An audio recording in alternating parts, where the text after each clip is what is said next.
3 मार्च 2026 रोजी Taloja police station हद्दीतील IGPL Taloja MIDC रोडवर एक सायकल स्वार इसम हा मृत अवस्थेत मिळून आलेला होता आणि त्याच्या लगतच एक टू व्हीलरवर जाणारा जो व्यक्ती आहे तर तो जखमी अवस्थेत मिळून आलेला होता.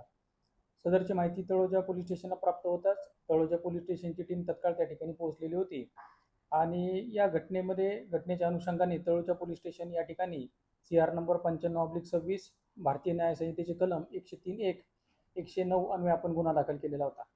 या गुन्ह्याच्या तपासात माननीय श्री मिलिंद भारंबे सर, पोलीस आयुक्त Navi Mumbai, joint CP sir Sanjay Inpure sir, DCP Prashant Mohite sir यांनी आम्हाला सक्त तपासाच्या सूचना दिलेल्या होत्या. त्या अनुषंगाने तळोजा पोलीस स्टेशनचे PI senior PI Pravin Bhagat व त्यांच्या टीमनी याच्यामध्ये तांत्रिक विश्लेषण, आजूबाजूचे जे CCTV फुटेज आणि जे त्यांचं फिजिकल नेटवर्क आहे याची उत्तम प्रकारे सांगड घालून यातील आरोपी निष्पन्न केलेला आहे. यामध्ये तुहीन विश्वरूप घोष राहणार पश्चिम बंगाल हा आरोपी निष्पन्न झालेला आहे.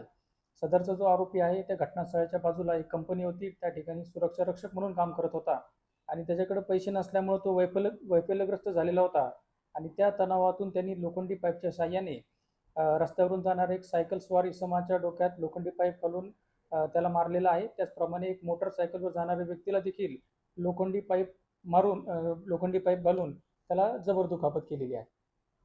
तर यापूर्वी काही गुन्हे दाखल नाही आहेत, परंतु हा वेगवेगळ्या कंपन्यांमध्ये सुरक्षा रक्षक म्हणून काम करत होता. तो आरोपी आहे तर तो मूळचा पश्चिम बंगाल येथे राहणारा आहे आणि काही दिवसांपासून तो IGPL तळोजा MIDC या ठिकाणी सुरक्षा रक्षक म्हणून काम करत होता आणि या घटनेमध्ये आरोपिताला आपण 4 तारखेला अटक केलेली होती आणि त्याला 10 दिवसाची पोलीस कस्टडी रिमांड मान्य न्यायालयाकडून मिळालेली आहे.